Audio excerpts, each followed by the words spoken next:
and welcome back to another episode of the Totally Unqualified podcast. We got some great stuff for you guys today. We're going to be talking about some Marvel movies, maybe doing a little draft action. All right, and Luke's favorite topic, we're going to be talking about the Aaron Rodgers drama in Green Bay for like the straight episode, but this time it has a positive spin on it. So I'm sure Luke will be happy about that. It never ends. It never ends.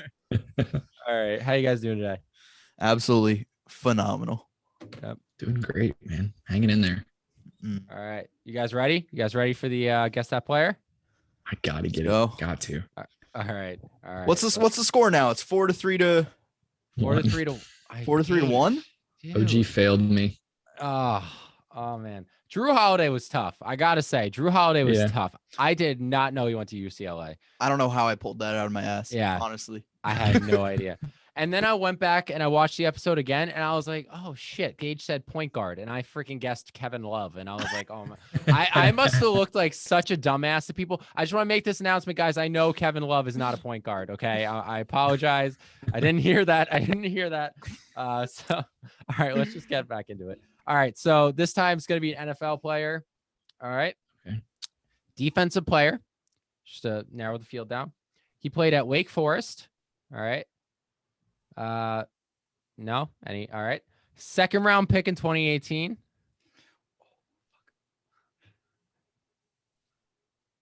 All right. Second team All Pro in 2020. Oh. And he plays in the AFC North. Wake Forest. I'll read that again. 20. Defensive player, Wake Forest. Second round pick in 2018. Second team All Pro in 2020.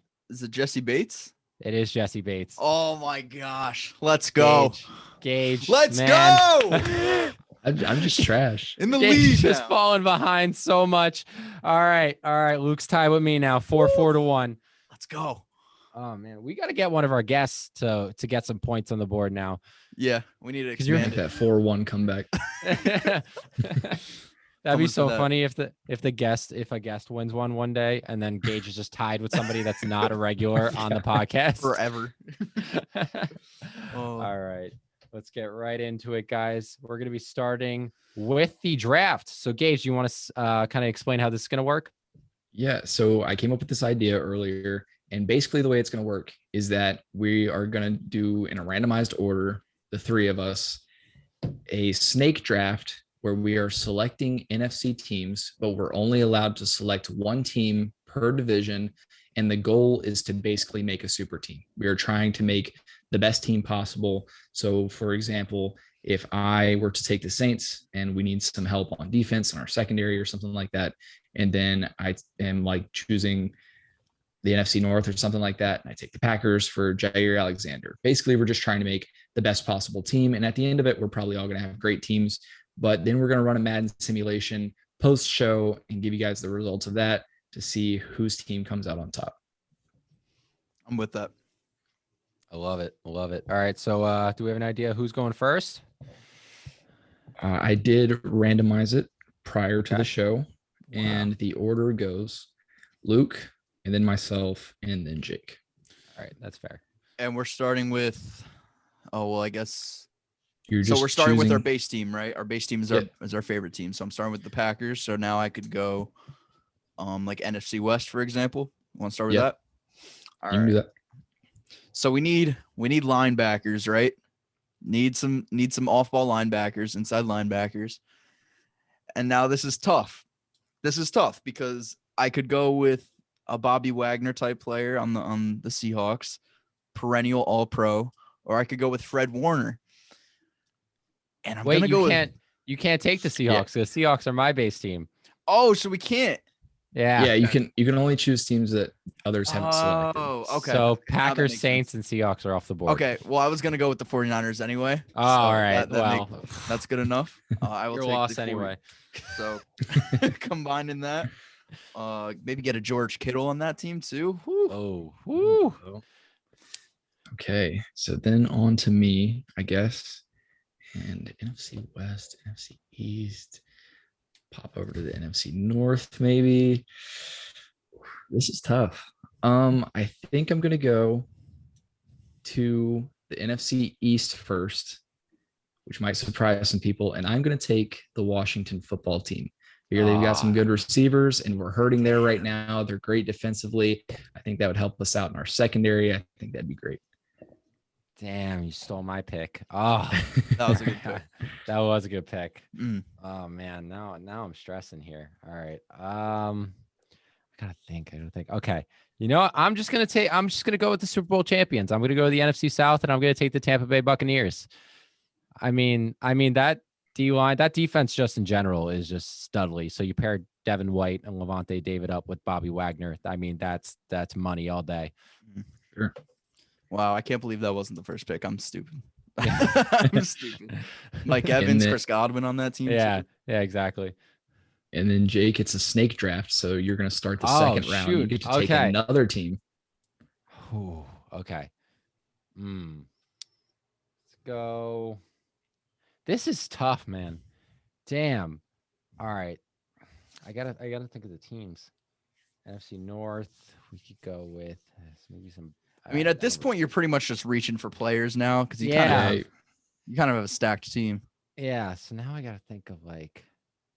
So I can't. Can I go in the NFC South anymore? Or am I done with the NFC South? You're done with the NFC South. Only one Okay. team per division. So you're gonna take Okay. 4 teams total. You got 2 so far. Okay. So all right. So now I'm between the NFC East and the NFC North. I'll probably go with the NFC North. All right. I'll go Vikings. Let's get that. Yeah, I'll go Vikings. Daniil Hunter, Harrison Smith, Yeah. Yeah, Jetta. the defense is gonna be stacked. Justin Jefferson. Which Yeah, is where that's you're what I'm lacking, trying to so. do. Yeah, exactly. All right, so that goes back to me. I've got the NFC North and the NFC West left. I think I am going to shoot over to the NFC West, and I'm going to take the Rams. Going to get Aaron Donald. Going to get Jalen Ramsey. Oh, that's just not fair. Yeah. I couldn't take them. Yeah. Wow, I went with the Niners. Could have went with the best player in football right now, Aaron Donald. Oh, okay. So I got the Packers, I got the 49ers. Yep. Kind of stacked as it is, to be honest. But I'm gonna need some more receivers. Devontae Adams, Randall Cobb now. Those are my number 2, my 2 guys. I think I'm gonna go to the NFC East. I don't know about. Yeah, you know what? Give me the Cowboys. I will take Amari Cooper. I will take CeeDee Lamb all day. I'll take Zach Martin. Give me him too. I like a lot of pieces on that team. Micah Parsons as well. We could find a spot for him on the team. Going with the Cowboys. And give me Mike McCarthy while we're at it if we're running it back with the old school Packers. Oh yeah, true. You would still want Mike McCarthy over Matt LaFleur? No, I was just kidding. And then you get to make another pick, your last pick, all Luke, right. and you got to go to the NFC South for this one. So Saints and Bucks are gone. Yep. Okay. Panthers So are still there. We got the Panthers and we got the Falcons. Sam Darnold. So I'm definitely going with the Panthers. Yes. And I'm not thinking Sam Darnold. I'm thinking one Brian Burns to pair with, There you go. Zadarius Smith, maybe DeMarcus Lawrence, D-Law on that D-line. I'm with that. He's got the Who's their 2020 safety too? MVP and the 2021 MVP on the same team. Wow. Aaron Rodgers and Imagine Sam that. Darnold. Imagine that.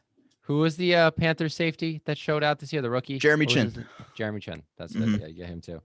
All right. Gage, you're up. So that just leaves me with the NFC North then, and I've got the Bears and the Lions to choose from. That's a tough one. Yeah. That's a real tough one. See, you guys say that, and I feel like I'm about to surprise you. Don't go with the I think Lions. I think I know where you're going with this one. I Really? think I'm going to go with the Lions. Yeah. And the reason for that is I'm taking TJ Hawkinson. I'm going to get DeAndre Swift. Yeah. There's some guys there that I think are worth picking up. My defense is already pretty stacked. That was my first 2 picks in Washington and LA. So I think I'm pretty set there. I regret so much not going with Detroit just because the offensive line. Their offensive line is stacked with Taylor Decker, Frank Ragnow, and then Penei Sewell. Like that. All right. So all I have left is the NFC East between the Giants and the Eagles. Oh, jeez. I'm pretty sure I still need offensive line help because I have the Seahawks O-line, which is just abysmal. And then I have, but all right. So I got Dwayne Brown at left tackle. All right. So I took the Vikings. So that's Pat Elflein, who's good. Okay. Oh, all right. So I got to go with the Eagles. I got to go with the Eagles just because of the offensive line help they have there with Lane Johnson and who am I? Brandon Jason Brooks. Kels. Mm-hmm. Jason Kels, apparently. Yeah, not Kelsey. Kels. I hate it. Yeah. I hate it.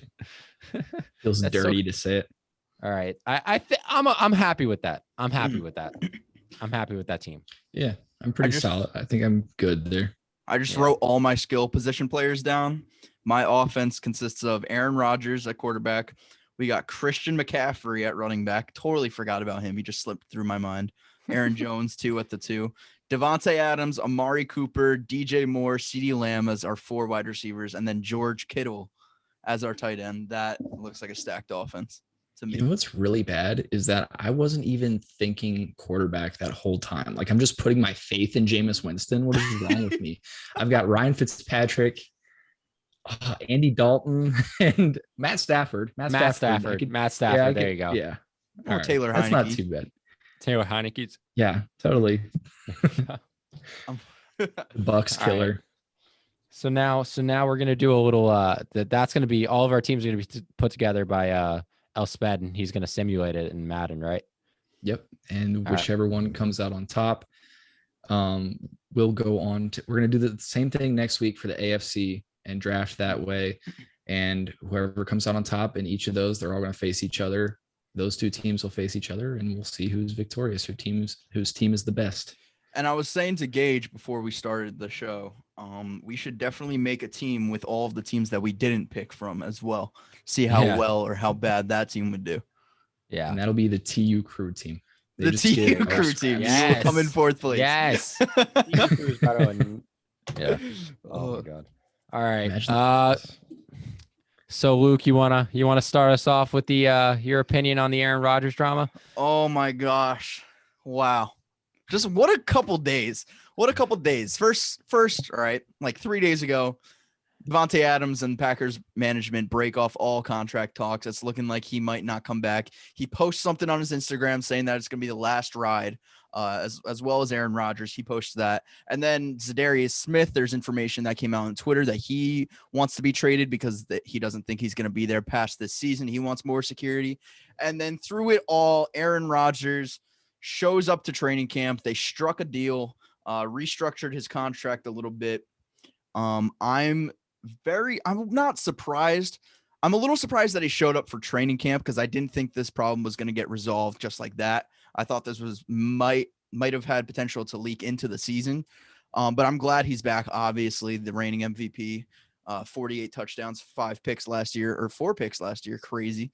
Yeah, I'm happy as ever that he's back. It's kind of what I was expecting. You know, the Packers were very set on not trading him. Aaron Rodgers was very set on wanting some change from the organization, and that's what he got. Now, he did have a press conference today. As we are recording this is Wednesday, July 28th. Did have his first press conference with the media, and obviously they were going to bombard him with questions. So I basically took 3 things away from that press conference. Watched the whole thing. It was like 20 minutes. 3 reasons why Aaron Rodgers was really upset. Okay. The first being he had no say on any of the free agents that they were bringing in. Okay. He had no personnel say, nothing. And he's the longest tenured Packer of all time now, going into his 17th season. He should have more say. 2, he didn't have say on the veterans that they were letting go. Okay. He wasn't so mad at the contract that he was getting or the money that he was making. He was upset that management were coming in, a new guy, and Brian Gutekunst is coming in and letting these locker room leaders go with, not offering them a contract or maybe undercutting them money-wise or maybe not giving them the respect they deserved walking out of the door. And then 3, Green Bay, I'm guessing this is Mark Murphy, might be Russ Ball. They went to him with a contract because obviously Aaron Rodgers' cap hit is just not sustainable for next season to, do anything with this team, sign any free agents. So he even said in his press conference that he was expecting there to be some contract talks, right? but at the beginning of the offseason, there were no contract talks, right? It was seeming like they didn't want to have him past the 2021 season and that they were going to move on with Jordan Love. And then all of a sudden, which was interesting, is he made an analogy. I'm going to pull it up here if I can find it. He said, you get another job opportunity. You go back to your boss and say, hey, I got this amazing job opportunity. They say, whoa, whoa, whoa, whoa, whoa. We love you. We want you to around for the future. So basically what I got from that quote, I think the Broncos tampered with him. I think the Broncos were already in contact with him, trying to create some sort of contract, trying to create a way for him to get on the team. And he went to Packers management and said, hey, look, I got a contract offer from the Broncos. They're going to treat me well. And that's why the Packers were mad earlier in the offseason that, teams like San Francisco or Denver were tampering with him. I think that's what happened. Nonetheless, I'm glad that he came back. It looks like they resolved things for now until next offseason, which is going to be the same exact thing again. One more thing. I cannot believe Randall Cobb is back on the team. I can't fucking believe this. Pretty much Aaron Rodgers became the general manager today, and I love it. I'm with it. I'm excited. They're really going all in for the Super Bowl, and let's hope that they can get it done. I don't think so much that the Broncos may have tampered. I think if there was something that actually went along with that analogy, other than just, hey, I can go anywhere I want, I think what he may have been getting at is like the Jeopardy gig or something along those lines, where he's like, I can leave and do that. I can retire and do whatever I want, or any other team will take me. Like anybody would be happy to have me. If you're not going to treat me the right way, I can go wherever I want. As far as him wanting more say and what's going on with like veterans and guys walking in and out of the building, I do agree with him to an extent that, like, from the sounds of it, the guys when they were leaving, like guys that had been there a while, guys that he said that Julius Peppers, or basically was inferring that Julius Peppers was willing to take way less money and continue to play there, but they just let him walk anyway. Like he was basically saying that all the veterans and stuff that they had let go anytime recently, Jordy Nelson, Randall Cobb, Julius Peppers, Charles Woodson, he named a bunch of names, were treated like crap on the way out. And he doesn't like that. And he's pretty much fed up with it. I don't know. It's going to be really interesting to see how this goes going forward. How do you feel, Luke, knowing that like going into this season, this is like this is win now mode, because like your guys might be gone? Well, I don't think necessarily this is the last year. It all points towards this being potentially the last year with Aaron Rodgers, but he did say he's optimistic that the organization could change, and winning it cures all. So if they do win a Super Bowl and that's the best place for him to win, things change. The locker room is good. Maybe he sticks around for 2022. He's still under contract for 2022. They voided his 2023 season. I mean, I'm gonna get to that point when we get to that point. Right now, I'm as happy as could be. All right. So we pretty much, from what I gained from the press conference, is that especially that one little split where Aaron Rodgers was like, "Oh yeah, I love the fans, I love the team, I love I love like that." Mm-hmm. It was definitely a communication issue, and there is definitely a culture issue in that building. I have no doubt about it from everything that Aaron Rodgers is saying. Now, is that being overblown just because of how much of a, I don't want to say diva, but how much of a very aware of his talent player that is Aaron Rodgers? I don't know if that's kind of overblowing it, but I think from what we were able to see, from what we got from that press conference, or at least what I got, I think after this year, definitely got this year, I think there are going to be more players than just Aaron Rodgers and Devontae Adams that want out. And I don't know that I don't want to say that this team is going to come crumbling to the ground, because I don't want that. I don't want that. I mean, I do want it as a fellow NFC team fan, but I don't want to see that for you, Luke. But I just feel like that eventually the players are, because when your best player is having this issue with management, and then you go to your second best player in Devontae Adams that's also having this issue, it's only a matter of time before that starts spreading to basically the entire team, and then the culture issues just diffuses throughout the entire organization. So I think it's only a matter of time before Gutekunst is fired, before there's a big cultural change in that building, or else it's going to be some dark times in Green Bay. Yeah. I mean, I just want everybody to expect the same thing to happen again next summer. It's going to be another summer of fucking hell and the Packers being in the sports media all the time, 24/7, because nothing's going to change. So it's going to be really interesting next season when Aaron Rodgers is like looking for another team to play for after he requests the trade, and Russell Wilson has to run for his life all 2021 again, and they're both looking for a trade, and the Saints are just like, they just have their pick. It's gonna be great. I love it. I mean, what was interesting is that reports by like Ian Rappaport and stuff that came out yesterday when the news first broke, or a couple days ago when the news first broke. It said that Aaron Rodgers was going to have control of his future and where he wanted to play in 2022. And then in his press conference, when he was asked, "Hey, are you allowed to pick where you want to play next year?" He actually said no to that. He said that he doesn't have that much power in where he's going to play. So it looks like all signs, maybe, Mark Murphy will trade him to wherever he wants. Maybe he'll, have enough respect to do that, but he didn't have that much power. And one quote, I love this quote by Aaron Rodgers. It was such a well-spoken press conference. Like one of the best press conferences I've ever seen. He was brutally honest and I fucking loved it. He said, "Green Bay isn't a vacation destination. People are coming here to play with me." He knows, and then he didn't say that, but then he said to play with our team, to be a little bit more humble, but he knows that he's the number one guy there. And if he's not there, Green Bay, you don't like getting free agents anyway. How about getting 0 free agents all of the time because your best player is no longer with the team?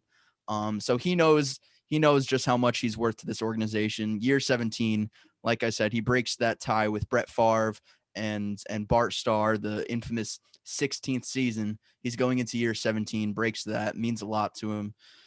We're going to see what happens next season, but I'm not going to worry about that right now. Yeah, it's definitely going to be interesting to see how this plays out. I'm curious though, like, because yes, Green Bay isn't a vacation destination, but it's also such a historic organization that I think they would still, just to play in Lambeau Field, to play up there with the history of that organization stemming all the way back to Vince Lombardi. It just seems like that organizations will always be relevant in the NFL. Like there are a few organizations like that, and that's one of them. Even on top of that, and just to play a little devil's advocate here, how many like big free agents are coming there in free agency? Because it doesn't feel like a lot. It feels like a lot of your guys are drafted. A lot of your guys may sign extensions, but you're not bringing in anybody big. You know what I mean? It's always been a draft and develop philosophy with them. I mean, every once in a while they'll go and get a big splash free agent like a Julius Peppers, Charles Woodson. Zadarius Smith wasn't even like a big splash at the time, but looking back, it really was, because he's been so good for them. But who knows? I mean, Devontae Adams said today too that he was not going to sign a deal unless he was the highest paid receiver in the league, and rightfully so. He's not going to take a hometown discount whether or not Aaron Rodgers is there in the future. So the door's opening for Devontae Adams, especially now that Aaron Rodgers is back. But man, I'm excited. I'm excited because this really feels like, I know last year it was feeling destined that the Packers were going to win the Super Bowl, win it all. But this year, just like before the season starts, I had no optimism going into next season or last year. But this year, I'm definitely thinking that we're going to go all in. You think that Alan Lazard and Marquez Valdez-Scantling are punching the air right now with Randall Cobb coming back and all the talk of Jordy Nelson potentially on the way? I mean, first of all, maybe if Marquez Valdez-Scantling didn't drop as many fucking balls, we wouldn't have to go out and get a Randall Cobb. Maybe Aaron Rodgers wouldn't be so pissed, I don't think I was really surprised when they went and got Randall Cobb, because I just didn't feel like his contract didn't fit with the team. I don't know how they got have a choice. I think they knew Aaron Rodgers wanted him, and they were like, we cannot mess this up anymore. Yeah. I mean, he's the GM now. He's the general manager. Basically. He's like a literal superhero, which is going to lead right into our next topic, our new recurring segment, Random Rankings, where occasionally we are going to rank some totally off the wall things that have nothing to do with sports. And this time we are doing Marvel movies. If you guys haven't seen, Stephen A. Smith made an absolutely atrocious list of Marvel movies. Never go to the movies with him if you can help it. Terrible. Never But, do anything so with good. Stephen A. He seems Yeah, like the most seriously. like, unfun Seriously. fucking person ever. The only thing I would do with Stephen A. Smith is make fun of the Cowboys. That's all I would do with him. Absolutely. I would sit down and Got just to. hear every insult he has for the Dallas Cowboys because I would be laughing my ass off the entire time. The best part about Stephen A is the Stephen A burner account on Twitter. I don't know if you guys follow it. Yeah. Holy shit. Some of the funniest tweets ever. That's the biggest thing that I miss about Andrew Luck is I don't know if you guys saw the Andrew Luck burner account or whatever, where it was like if he was an old Civil War general. Oh, I and do remember that. And all the tweets were as if he was like from back then. It was He was sending letters, fantastic. yeah. I miss that Mhm. so much. Yeah. Oh, that was so funny. I miss Andrew. I feel like Andrew Luck is one of those players that like he's just gonna pop up one day and be like, oh yeah, I want to play again. Yep. I would love that. Yeah. Oh man, that Who would Put be in wouldn't his love flip that? phone. Yeah. Oh man, that'd be Oh. so funny. All right. Jake, you want to kick us off with the movies? Sure. So just spoiler warning, I am not going to have the most recent Marvel movie, Black Widow, in my top 5 or my top 3 because it has no right to be in the top 3. That was just atrocious by Stephen A. Smith. But I'm going to start it out. Should I go 5-1? I'll go 5-1. Yeah. At number 5, I'm going to have Black Panther. Okay. Now, this could have been a little higher. All right. It could have been a little higher. I very much enjoyed Black Panther, one of the best introductions to a Marvel character we've seen. Rest in peace, Chadwick Boseman. I can't wait to see what they do with the character going forward. But that was just a phenomenal movie and one of the best movies definitely in Marvel. At number 4, I'm going to have the original Avengers movie. It was the peak of my childhood watching that Avengers movie and just seeing all of them cross over and everything. It was an awesome movie. So that movie will always be just a classic. At number 3, I'm going to have Captain America, the Winter Soldier. I think this, just with Bucky coming back and this one, Bucky being alive, the whole Russian spy, everything about this movie was just phenomenal. Phenomenal. I mean, you had the introduction of Falcon in it. Sam Wilson, like this movie was just awesome. One of the best character movies they've ever made in the Marvel universe. And I think one of my favorites. At number 2, I'm going to have Infinity War. I don't really think I got to go into much on that one. I think that's pretty obvious. And at number 1, no surprise here, I'm going to have Avengers Endgame. I mean, just the movie event of the century at this point. Like, I remember the NFL draft that year, and all of the reporters were interviewing like the players that were getting drafted, and they're like, "Oh, what are you gonna do after this?" And they're like, "Oh, I'm gonna go watch Endgame." Like they had a compilation of players, like 8 or 10 players must have said, "Oh yeah, I can't believe I'm missing Endgame for this." Like, just they're getting drafted, and they're just worried about going to see a Marvel movie. Like, that's what Endgame was, and I mean, Endgame takes the top spot for me. You know, it's a big movie when Disney is putting out commercials asking fans not to fucking spoil it for other fans. Yeah. Crazy. All right. My top 5. First off, I'm going to start it with an honorable mention. Winter Soldier, like you said, amazing introduction to Sam Wilson and the Falcon, now Captain America. Spoiler alert if you haven't watched Falcon and the Winter Soldier. Great movie. If you haven't watched Falcon the Winter Soldier at this point, you deserve to have that spoiled. Yeah. Chop. Come on. Yeah. All right. Getting into my top 5. At number 5, I have Spider-Man Far From Home. I loved Jake Gyllenhaal, loved Mysterio in this role. Thought it was so fun. The visuals of them in what were they? In Italy? Yeah. They were in Italy. I think Zendaya is a very, very it's different. It's definitely a different Mary Jane role, but I love it. And now that her and Tom Holland are actually dating in real life, it's cool. Very cool aspect to the movie. At number 4, I'm having Captain America Civil War. This was very much like an Avengers movie because it had everybody in it. The airport fight scene with everybody in it, that was sick when Spider-Man came in and shot his web again around Captain America's shield. One of the coolest parts of that movie. Definitely stuck with me. Probably my favorite movie up until we'll get to my top 3 right now. At number 3, I have Black Panther. Killmonger is the reason why this is my top 5. Killmonger is the best villain in all of the Marvel movies, better than Thanos, better than anybody else, better than Loki. Wow. I do not care. His That is a hot backstory, take. his backstory was incredible. The villain is good when you could really sympathize with him and be like, wow, you're right. And he even made Chadwick Boseman, the Black Panther, he even made him question his morality, really. Rest in peace, Chadwick Boseman. Very excited for Black Panther 2 and where they're exploring in Wakanda with Shuri. At number 2, I have Avengers Endgame. Immediate, like the best end to a saga ever. I mean, it's the highest grossing film of all time, beating out the Titanic, beating out Avatar. It was outstanding. What a perfect end to just the perfect saga. What was it? 8 years running, 10 years running, a decade. Phase 3. It was a masterpiece. But at number 1, I have Infinity War. And I didn't come to this conclusion until just recently. I actually went back and watched both of those movies just a few weeks ago. The ending to Infinity War, I felt really hit me harder than the ending to Endgame. I know Iron Man died. I know Black Widow died. It was very sad. The funeral afterwards is very sad. But just to see half the universe disappear, and pretty much all of the big names in the Avengers, Black Panther was gone, Spider-Man was gone, most of the Guardians of the Galaxy were gone. It hit me a lot harder. Obviously, I thought that they were going to come back. They weren't just going to kill them off. But I thought that ending was very special. Was it Infinity War or was it Endgame that didn't have the after credit scene? It was Endgame, correct? Yes. Endgame. Okay. Endgame, the ending to Endgame with Steve Rogers and his wife back in time, that was awesome. So my top 5 is Spider-Man Far From Home at 5, Civil War at 4, Black Panther 3, Endgame 2, and Infinity War at number 1. Gage, what do you got? You and I actually have fairly similar lists.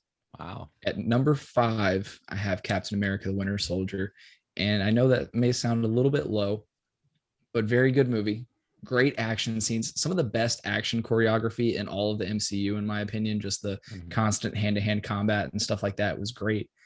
At number 4, I have Spider-Man Far From Home. And that's probably a lot of like personal bias because I grew up a huge Spider-Man fan, and like Mysterio was always one of the big villains. And for him to actually come into the MCU and the way that they portrayed it rather than actual magic or something like that was great with the robots, and him kind of figuring out his Spidey sense and all that stuff was great in my opinion. At number 3, I have Endgame. And I love that movie. Very, very good. But the reason for that is I think the nostalgia of the original Avengers movie, the very first Avengers movie, just kind of takes the cake for me. Even though Endgame was a very good ending, as it should be, I think that the original Avengers was the best start, or like a better start for me. And then at number 1, I also have Infinity War. I think it was a better movie than Endgame personally. And just the way that it made you feel about the characters and stuff like that was just so much better. And the whole Tom Holland Spider-Man scene where he's like holding on to Mr. Stark and telling him that he doesn't want to go. I cried grown man tears at that. And I don't cry at movies. So that's my top 5. It may be a little bit unpopular in the big picture of things when you see other people's top 5s. Not worse than Stephen A. Smith's by any means, but that's what I got.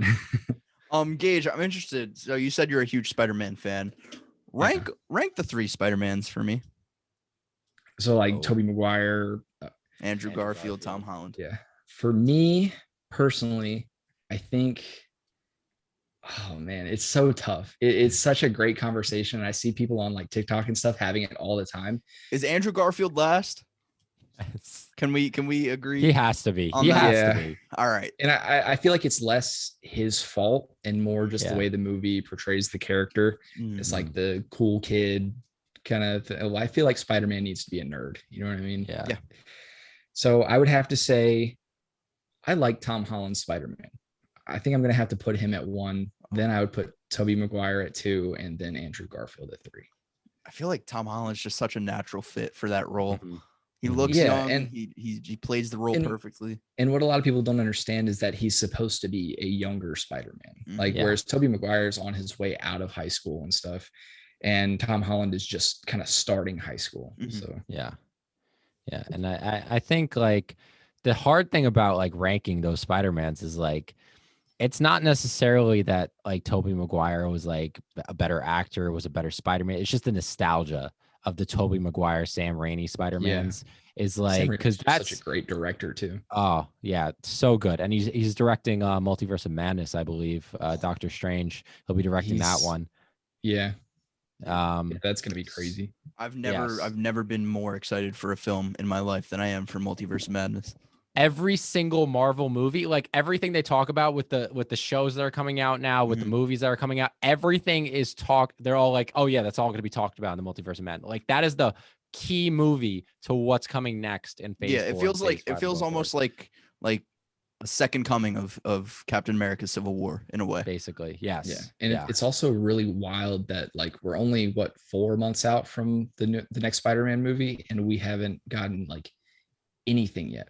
Like Yeah, nothing, no trailer, no nothing. We haven't heard anything about it. yeah. Is I that have all we're out? Like 4 months? That's it? So, yeah, yeah, something like that. It's supposed to Christmas be the Day. end of the yeah. Wow, Mhm. wow, I didn't So know it was that soon. 5 months from what was it? 5 months from last Sunday Wow, when we're gonna get it.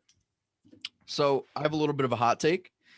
Actually, I want to get your guys' opinion. So if we weren't just doing Marvel movies, would you guys have some of the series in your top five? Either, Falcon and the Winter Ooh. Soldier, Loki. Would you have any of those Ooh. in your top five? Would any of them be pushing maybe top 10? Okay. I don't think any of them would rank in my top 5. Mhm.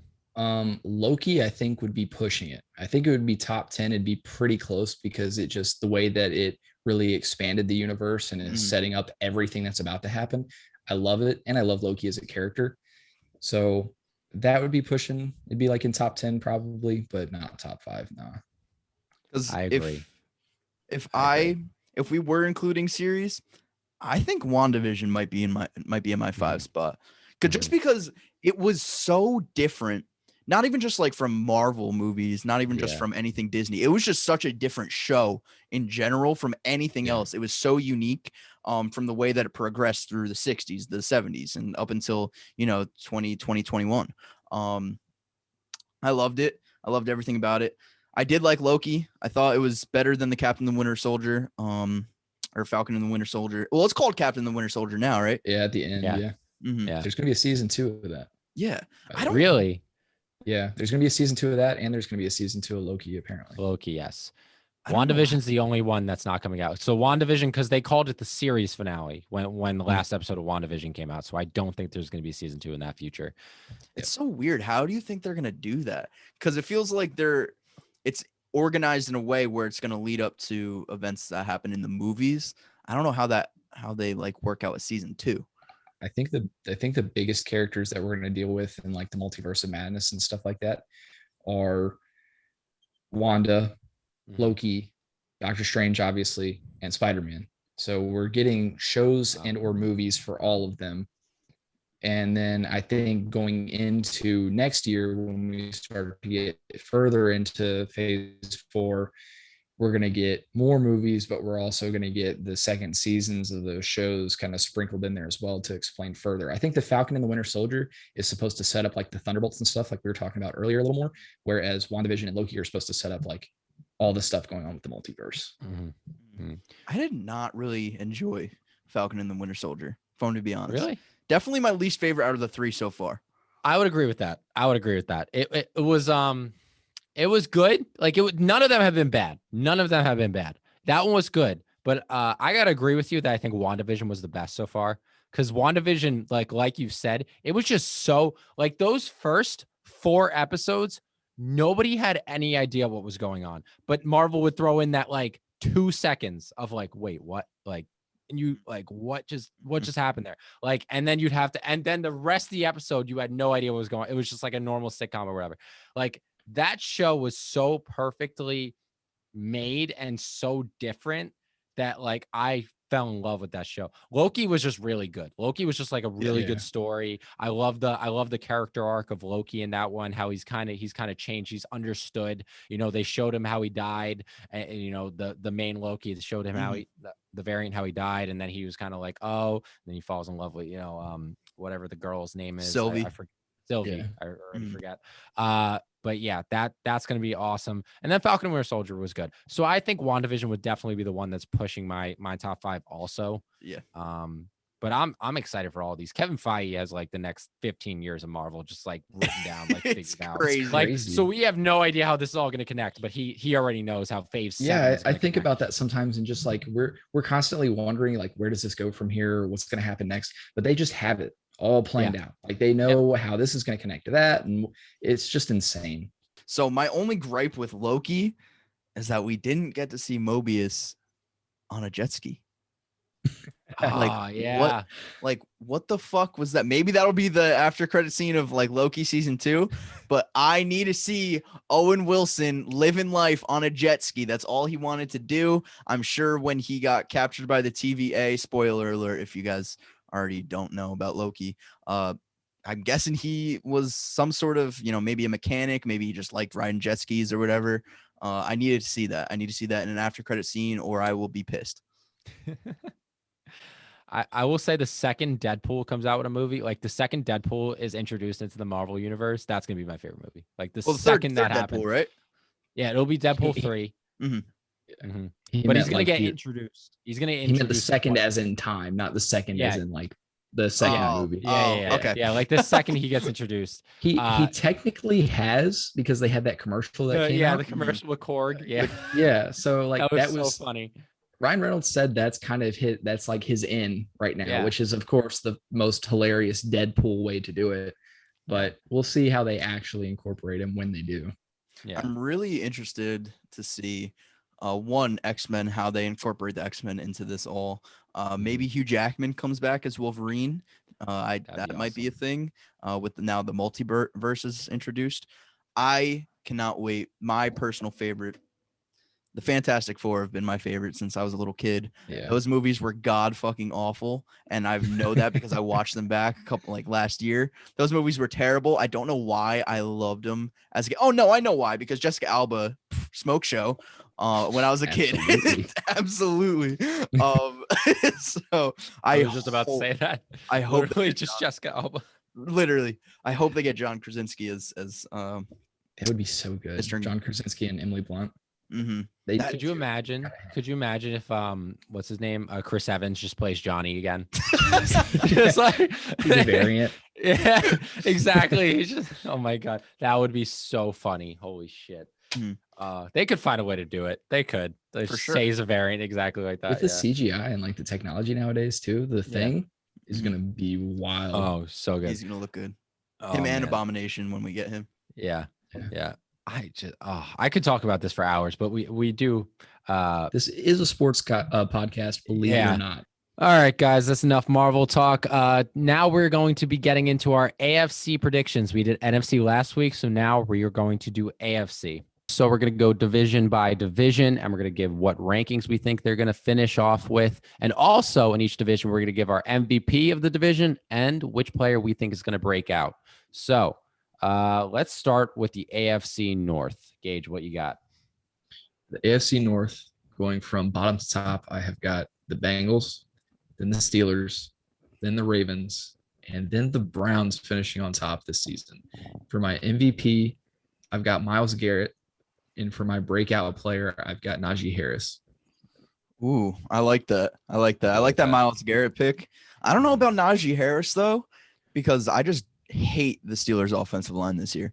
I absolutely hate it, and I don't think Najee Harris is going to solve all of their rushing problems. Yeah, more so their offensive line that had the issues last year. I could see them picking up Mitchell Schwartz potentially here soon, which I think will help to an extent. I think they've got some work to do offensive line-wise as well, but I'm going to take a shot in the dark with that one. No, I like that. Great prospect. Great prospect. I got a similar list as you. I think Bengals finish bottom of the division. They're the worst team there. I think Joe Burrow's going to have a good year, but they're clearly not there yet. I think the Steelers come in third place too. I have them having their first losing record in forever now, since the early 2000s, since Mike Tomlin came in.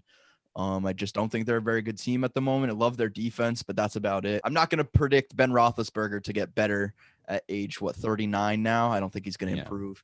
I got the Browns coming in second, but I have the Ravens coming in first, and they have the same record. I have them both going 13-4. I think the Ravens, just by tiebreakers, will edge them out. For my MVP, I actually have Nick Chubb. I think he's going to lead the league in rushing yards this year. I know he's splitting carries with Kareem Hunt, but I think he missed like 5 games last year. He definitely would have been top 5, top 3 if he would have played the entire season. I think he's going to have a breakout year, but he's not my breakout player because my breakout player is J.K. Dobbins. Going into year 2, 800 rushing yards as a rookie last year. I think he's going to be outstanding. They improved their offensive line, getting Kevin Zeitler. They did lose Orlando Brown to the Chiefs, but I still think J.K. Dobbins going into year 2 is going to be outstanding. Yeah, I like that. I like that J.K. Dobbins pick. Very under the radar player last year, but I think he averaged like 5 yards a carry as a rookie, which is still 6 crazy. yards a carry. 6 yards a carry. That's insane. I knew it was an absurd number. Like, I feel like I want to bet on who's going to finish with more rushing yards, Lamar Jackson or J.K. Dobbins. I feel like that's very close. Very close odds there. That actually probably is. Odds Yeah. for it. Like, probably both going to be closing in on 1,000 by the end of the season. The 17th game too. Yeah. So my rankings are going to be pretty similar to your guys's. I'm going to have the Bengals finishing last place in the division, Steelers finishing 3rd, Ravens finishing 2nd, and the Browns finishing in 1st place. The MVP, same as Gage. I'm going to go with Myles Garrett. I think he's going to win Defensive Player of the Year this year, just with Jadeveon Clowney on the opposite side, taking away blockers. I think he's going to be, barring any injury or anything like that, I think Myles Garrett is set up to be the Defensive Player of the Year this year.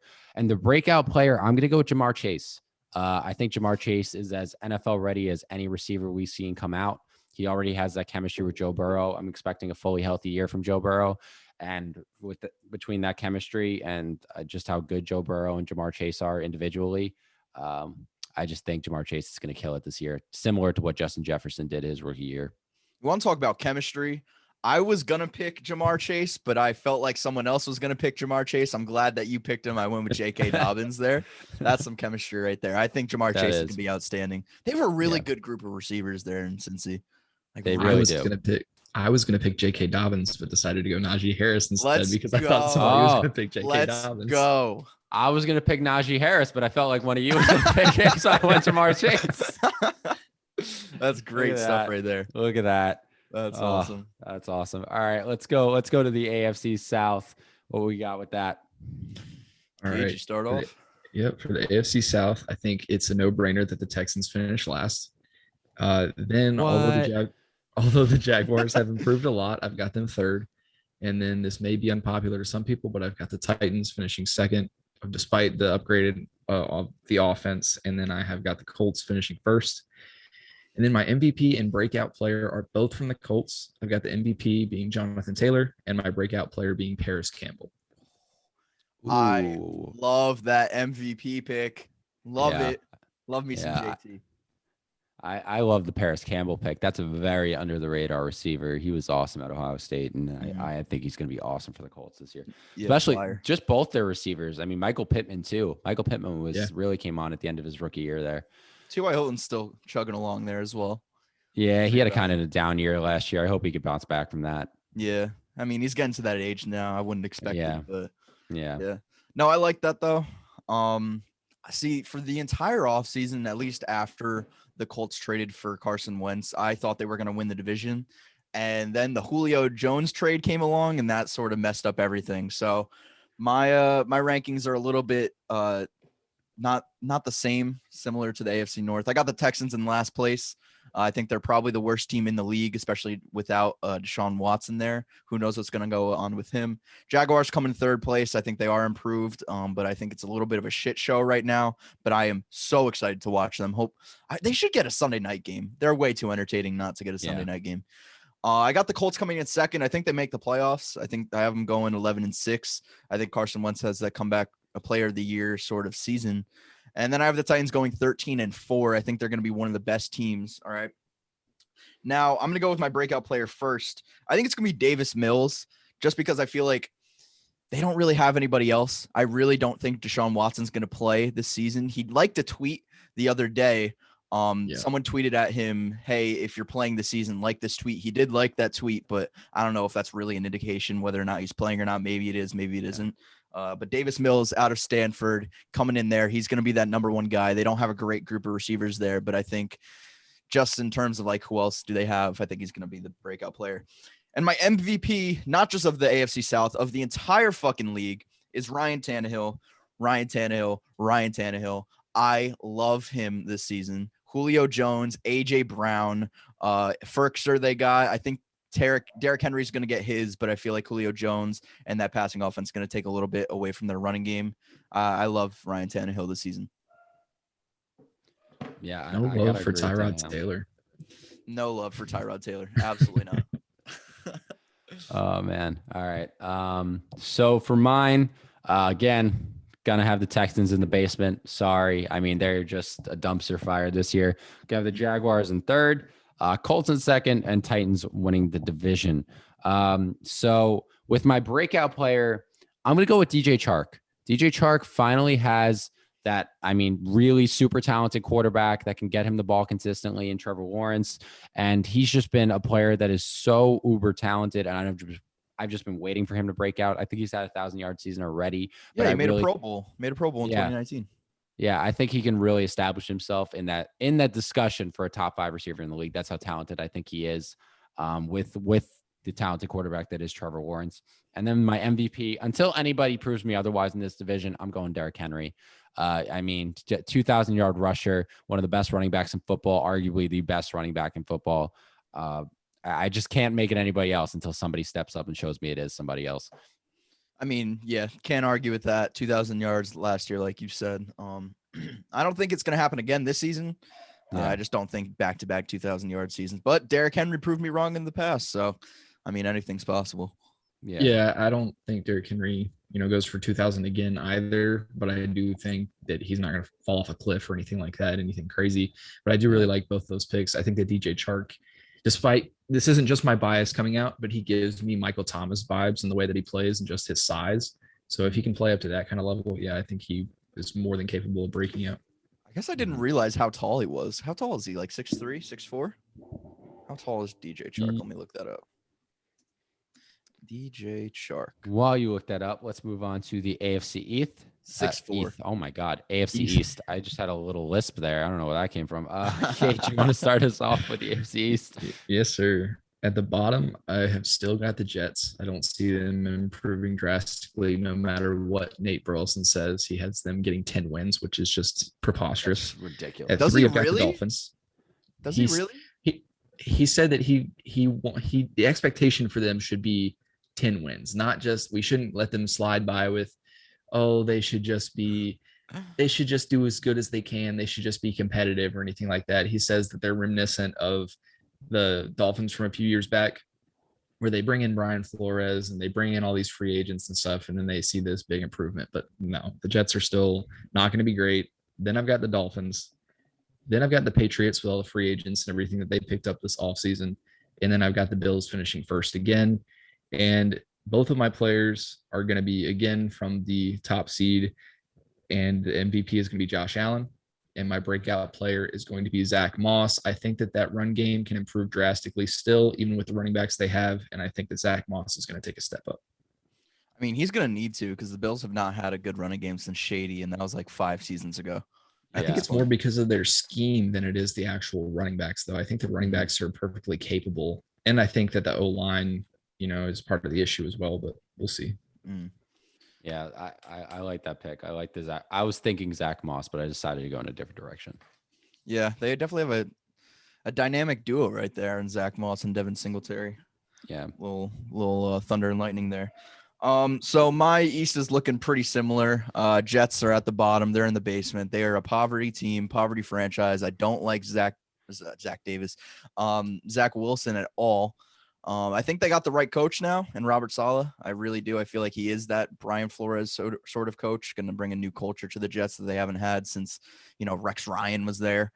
Yeah, I got them going 2-15. Yeah, saying a lot. Mm-hmm. Rex Ryan was your best culture. Well, wait, who was the Bills coach? His brother, Rob Ryan? No, Rex coached the Bills too. Yeah, he coached. He did. Yeah. Rob for the Jets to the Bills.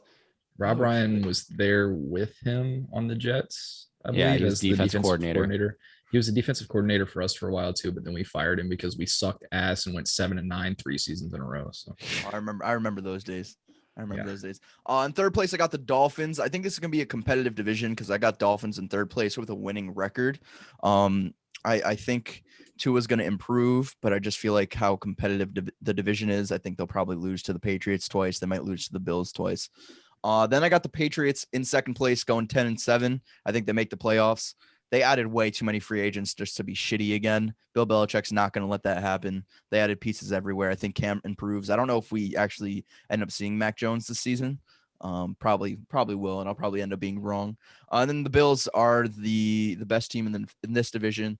They go 12-5. As for my MVP, it's Josh Allen. Easy. He's the best quarterback in the division. I think he could have an MVP type season and improve from his 2020 season, which was just came out of nowhere. And then for my breakout player, I have Jerome Baker. He just got a contract extension. It was 3 years, $37 million.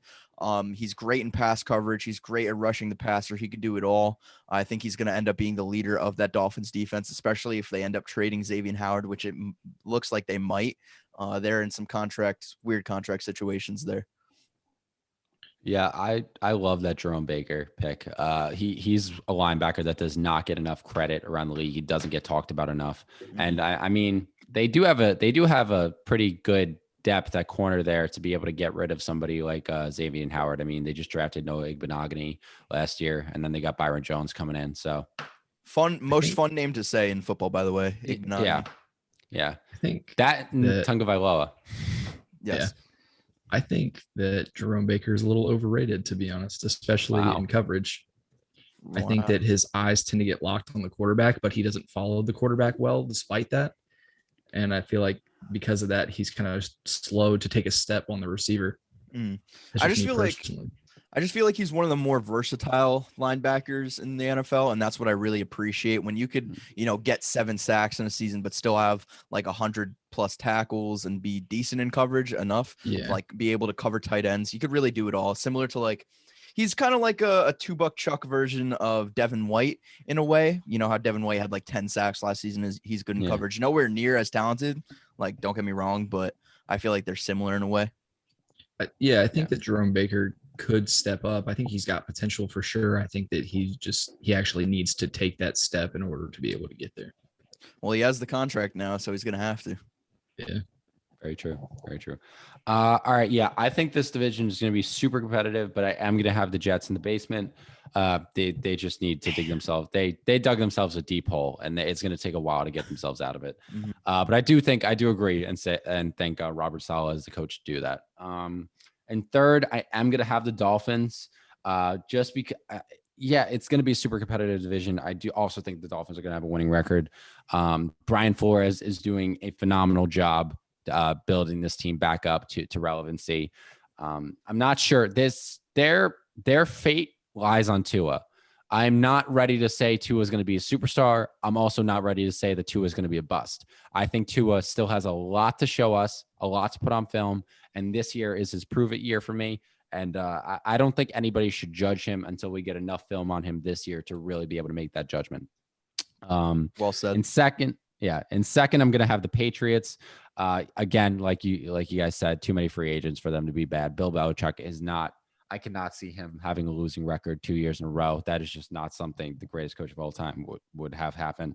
And then in first place, I'm going to have the Bills. I mean, just that team, Josh Allen, I'm just going to say it is the MVP of my division.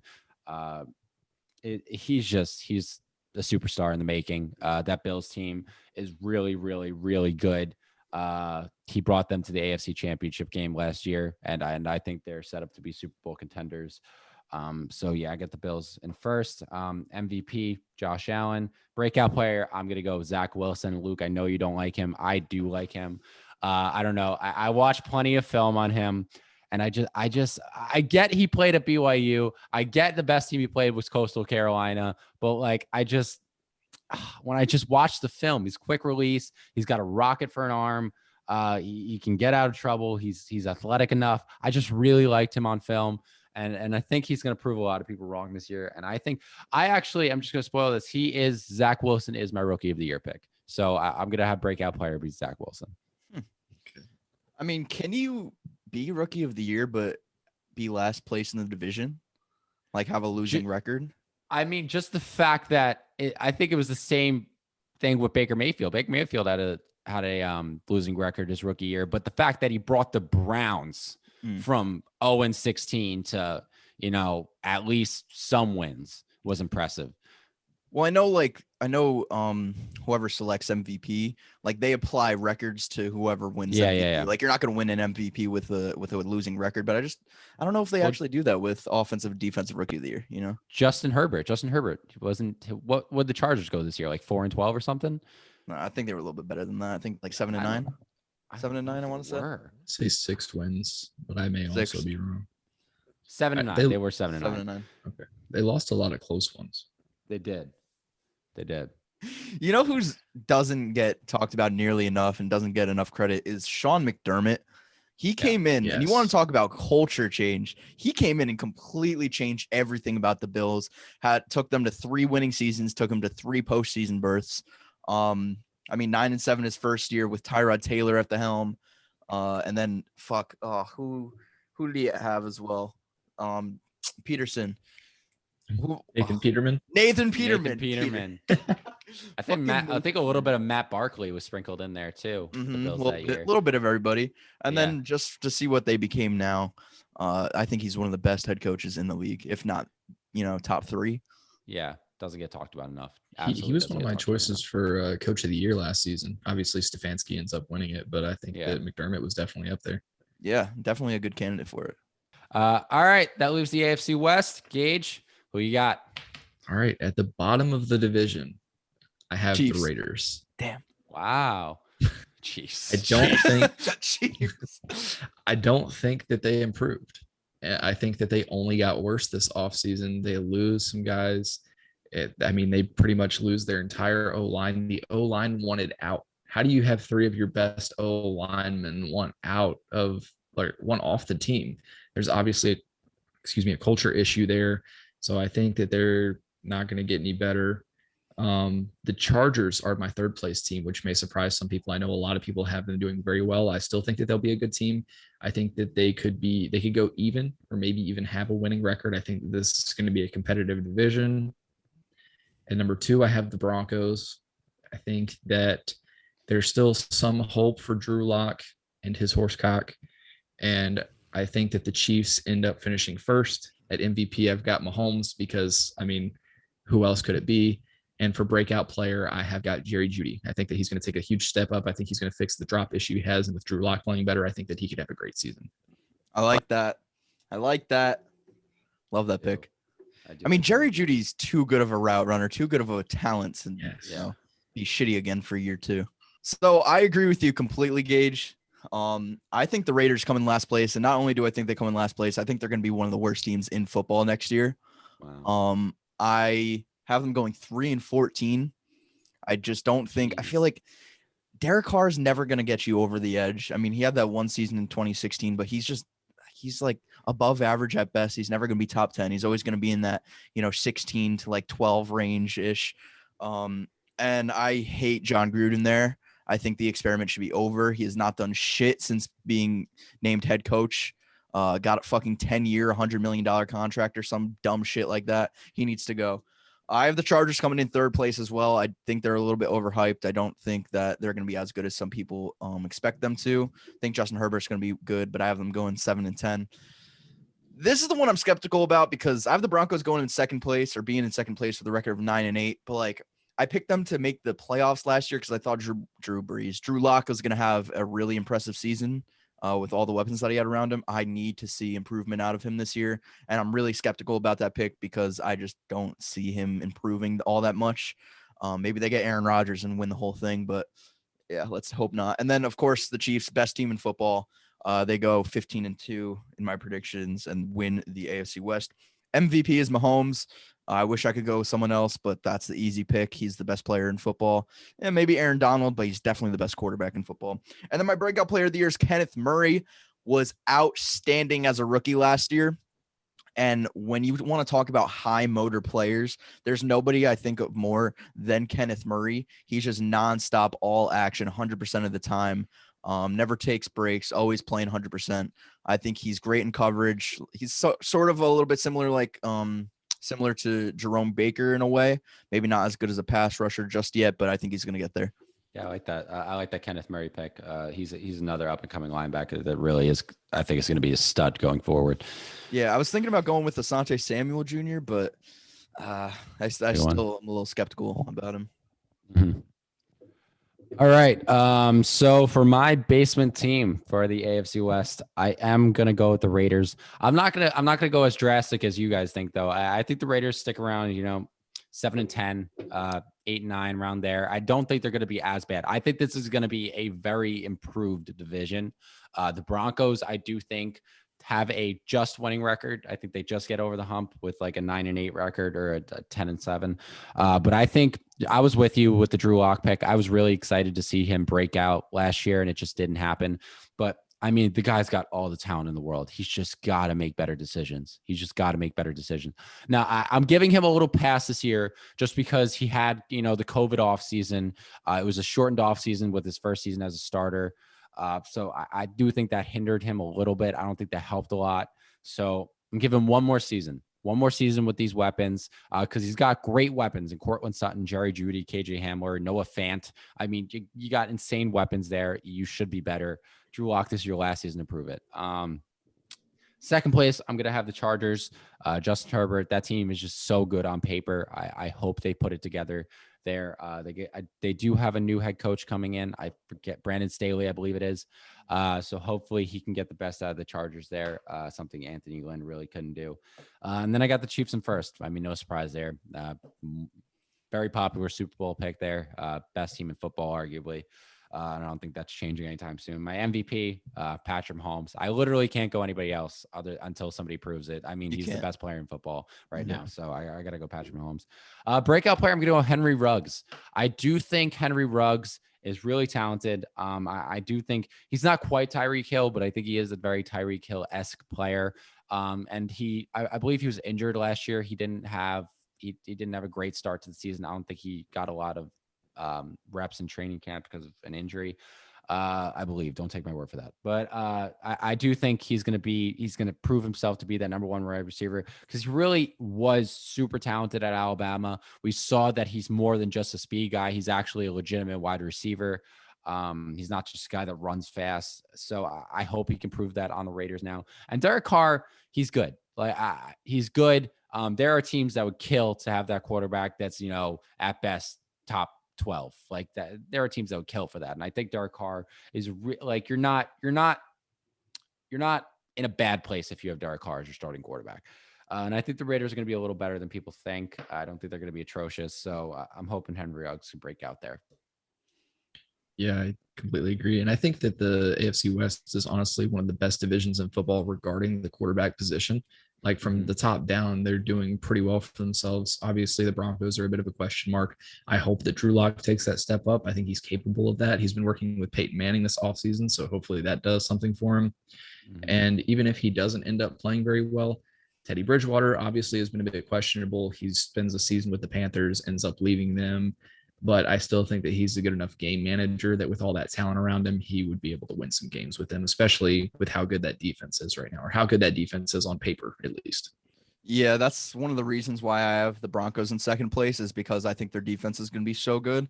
Not quite sure how well Von Miller is going to play coming off an injury and sort of like getting up there in age. I don't think we're going to see Super Bowl 50 MVP Von Miller anymore, but I think he could be serviceable. Two quick things. One, could we stop fucking comparing players to Tyreek Hill, saying this player is going to be the next Tyreek Hill? Because first it was John Ross. Guess what? Not fucking Tyreek Hill. Then it was Marquise Hollywood Brown. Guess what? Not Tyreek Hill. Now it's Henry Ruggs. Guess what? Not Tyreek Hill. I mean, all these flyer players. I mean, the NFL is a copycat league, and you want a Tyreek Hill sort of flyer player on your team, but they're just not working out.